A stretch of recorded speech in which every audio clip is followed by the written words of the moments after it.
Get out before the building collapses. We'll probably buy all of the Bitcoin gets produced by the miners between here and the year 2140.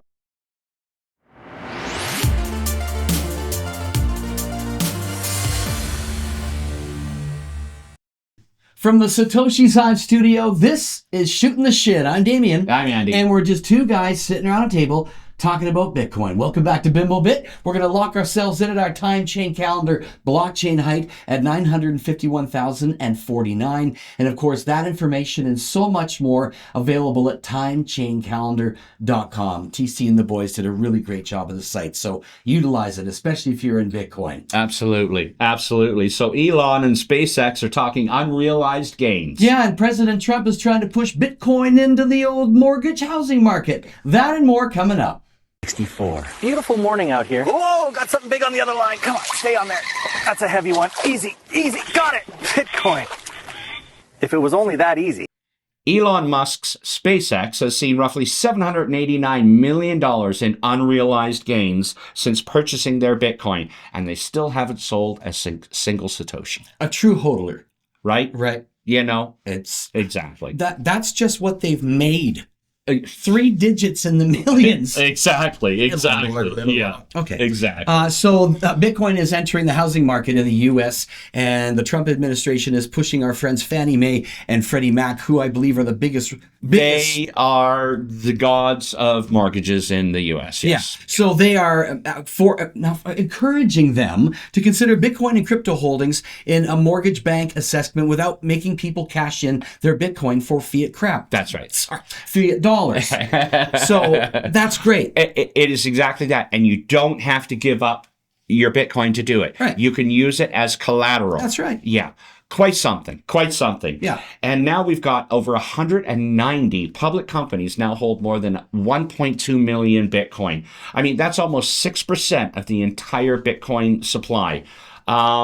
Time to start buying. I mean, absolutely. That's just the public companies. Forget about the private companies. Forget about the governments. Forget about the sovereign wealth funds and the guys like me and you. That's just one portion. Yeah. Unbelievable. And we're still looking at 1 to 2% that are involved in Bitcoin around the world. Yes. So you're not too late. Get on board. Do not miss that train, okay? Absolutely. We're going to check out our videos coming up.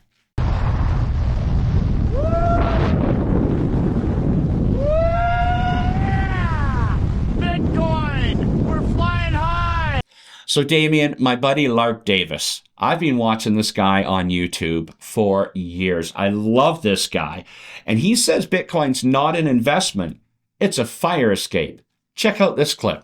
Bitcoin isn't an investment. It's an exit door from a burning building. The system is on fire with currency debasement and bank failures. You just haven't smelled the smoke yet. Bitcoin is the only money that they cannot print. They cannot seize it. They cannot stop it. While others argue about the price, the smart money is walking through the door because they understand the value proposition. Get out before the building collapses. So get out before it all burns down. I mean, that's his advice. Yeah, and again, the guy is just really a great guy to listen to. He's not too far one side or the other. He's a fair guy, but he's a pro Bitcoin guy, that's for sure. I've been watching him for years. Great guy. If you haven't checked him out, I think it's at Lark Davis on YouTube. Okay. Yeah. So basically what he's saying is that there is going to be serious issues with the financial institutions. It's inevitable. People have talked about it for a long, long time. Yeah. And that's where Bitcoin comes in as your fire escape. You still have something of monetary value that you can use to spend by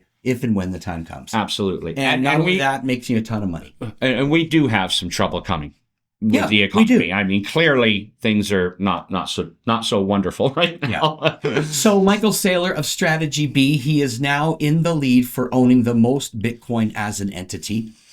Right. He says he's going to keep buying as much as he can, as long as he can. You bought more than was mined this year for strategy. Yeah, we have. Yeah, the formation of digital credit means that the credit market itself is absorbing all of the organic supply of Bitcoin from now to forever. With our company, we'll probably buy all of the Bitcoin gets produced by the miners between here and the year 2140. Then there's no more Bitcoin. 2140. Yeah, that's correct. You have to leave that theoretically in your for your successor. It's been his strategy all along. Maybe that's part of the name, Strategy B. But he's so serious about Bitcoin. He is all in. Well, yeah, when you're this far in, there's no turning back now. Yeah. You're all in and all the way. Yeah. Yeah. And great dude to have on our side when it comes to talking about Bitcoin. He's such a good educator. He really, really is. And he puts on the miles. He goes around the world and speaks at all the conferences. He speaks with the government. He speaks with the U.S. government. World leaders. Like, he really is respected in the field. Yeah. That's awesome. Hey, if you got something going on in your Bitcoin world, please let us know about it. BimbleBit.com. We'll be sure to get the information on the air. In the meantime, it is time now for our Bitcoin event calendar.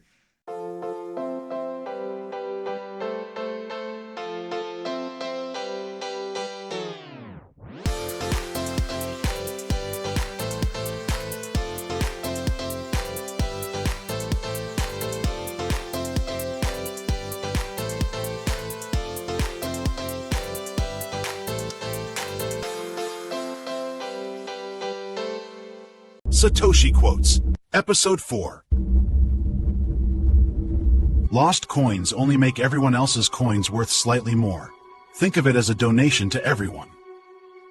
Satoshi Nakamoto. Thank you so much for your support. We love the likes, follows, and subscribes. And even people we're meeting on the street, it's really fun to talk to you. So thank you. Keep it up. And if you feel so inclined, drop us a sat or two, and our QR code goes right back into the show. Okay, so this past Friday marked a very significant date. 16 years ago, our friend Laszlo Hanyes, who basically bought a pizza, 2 pizzas, threw it out there in the Bitcoin exchange. Hey, I want to give you 10,000 Bitcoin but here, let's tell the story, Laszlo. If anybody's interested, I'm offering 10,000 Bitcoins in exchange for some pizza. And somebody there said, hey, I'll take you up on that offer. So I sent him the 10,000 Bitcoin. And I said, okay, here it is. I'm waiting for my pizza. And, he phoned it in, he paid with his credit card, and the pizza showed up at my door. So some guy in Britain called it in to Papa John's, and for 10,000 Bitcoin, got 2 pizzas. Right? Yeah. Unbelievable. And it will always be known as Pizza Day in the Bitcoin world. True. I mean, it's not just one, it's something that'll go on for years and years and years. And hey, how much would that 10,000 Bitcoin be worth today? How long has it been? Yeah, 775 million. Yeah, pretty expensive pizzas, eh? And I think we looked into it. You could buy like 90 Papa John franchises. That's right. Oh, that's right, too. Yeah, exactly. And most people don't know that Laszlo, the pizza guy, was actually involved in the early development on the Apple side of things. Isn't that so something? He was in the space. He knew what was going on. Yeah. Probably just didn't want to actually pay that 10,000 Bitcoin for 2 pizzas right now. No. I'm assuming he had a little more back anyways. They better be good pizzas, yeah. That's for sure. And hey, what about there's in El Salvador, the king of all Bitcoin countries, right? They've got a new smoothie shop now.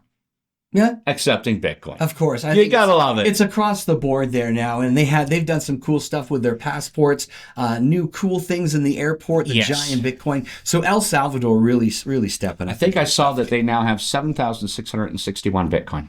Very good recollection. Yes, I like that. Yes. So you remember the bull from Bitcoin 2022 in Miami. Our IT guy, Trevor, and his wife and our video guy, Jay, they went down, said it was a great time, and sent back some really cool pictures of the big black bull. Remember this big black bull? Yep. Had laser beam eyes on it and stuff. Well, I was curious what happened to it, and it seems it has been moved. It's now living at the Dates College in downtown Miami. No kidding. It's still out there. It's really heavy.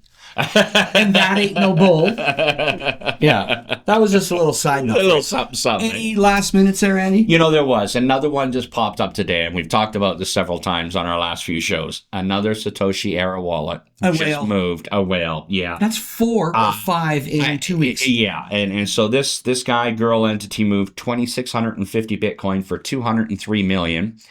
And that wallet still holds another 6,000 Bitcoin for $460 million. I truly believe a lot of it is the security, because when CZ came out and said that they're starting to consider, they'll give them a couple of years to move stuff out of dormant wallets. Yeah. I mean, that's going to throw a little bit of panic out there. So and they're kind of seasons because they didn't move everything. They moved a little bit, and okay, that worked. Okay, well, you know dip what I'm saying. In the wallet. Yeah. You want to do a test transfer before you do what you want to do. right? Yeah. Right on. Yeah. Well, that is it. Another episode of Shootin the Shit. Thank you for joining us. I'm Damien. I'm Andy. And we're just two guys sitting around a table talking Bitcoin right here on BimbleBit.com. Cheers, mates.